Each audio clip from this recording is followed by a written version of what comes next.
I'm straightening up the hammer section in the back of my family's hardware store, wrenches and roses. A boring job? You bet. But Dad was so busy getting ready for this weekend's big sale that he just dumped the new shipment of hammers into one big bin. If you ask me, there's not much difference between a claw hammer and a ball peen, but customers can be fussy. I sort them by type, and then by weight, and then by manufacturer. You never know. Someone could walk into the store needing the perfect hammer. By the time I'm done, they'll be able to find it. Dad calls out, "Check again, will you, Josh?" I open the back door to check the alley and the parking lot. No sign of Gus, the pony handler. No ponies either. Not yet, I say for the 100th time. Dad frowns, glances at the customers lining up outside the front door, and then at the big clock on the wall. Gus stopped in a week ago when he saw our signs for the Leap into Spring sale. He showed us pictures of his two ponies, Buster and Babe. The names were cheesy, but the ponies were cute. Once my little sister Sophie saw them, she wouldn't let up. "Please, Daddy, please," she whined. "Ponies, ponies, ponies, ponies." Dad glanced at me and my twin sister Jules and asked what we thought. "Free pony rides?" I asked. "The whole town will show up." "It's a sure thing," Jules added. After Dad booked Gus and the ponies, he ordered extra ads in the newspaper.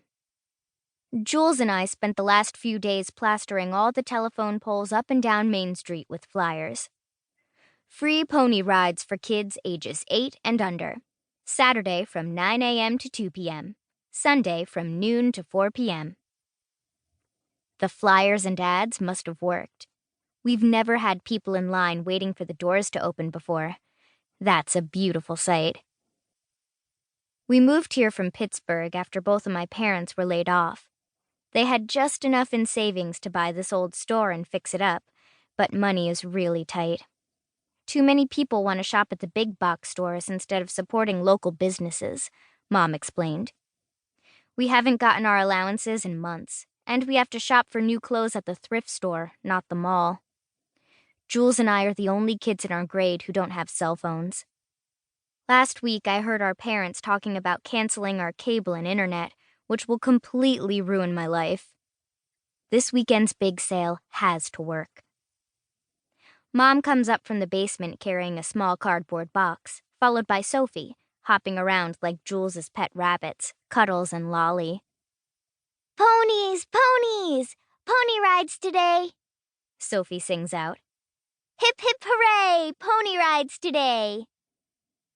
Mom double-checks the flour and vegetable seed display, filling in the missing packets. "Any sign, Josh?" she asks quietly. I open the back door again. Still no Gus. Jules walks by me with a broom, her eyes wide and worried. "Maybe he's stuck in traffic," I say, trying to sound more confident than I feel. At the front of the store, Sophie presses her nose against the big glass door. "Look at all the kids," she says. She's right. The line out there is getting longer. "I still get the first ride, right, Daddy?" Sophie asks. "You promised." Dad nods, but his smile is tight. "Did you try that number?" he asks Mom. "I put his card by the register." "It's disconnected, honey," Mom says. "No matter how many times I call, that's not going to change."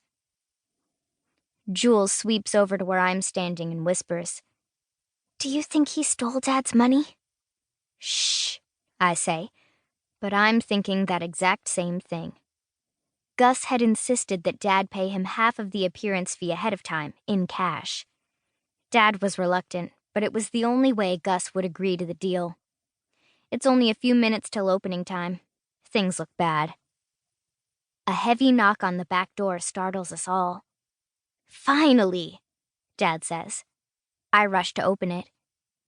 "It's just David," I announce.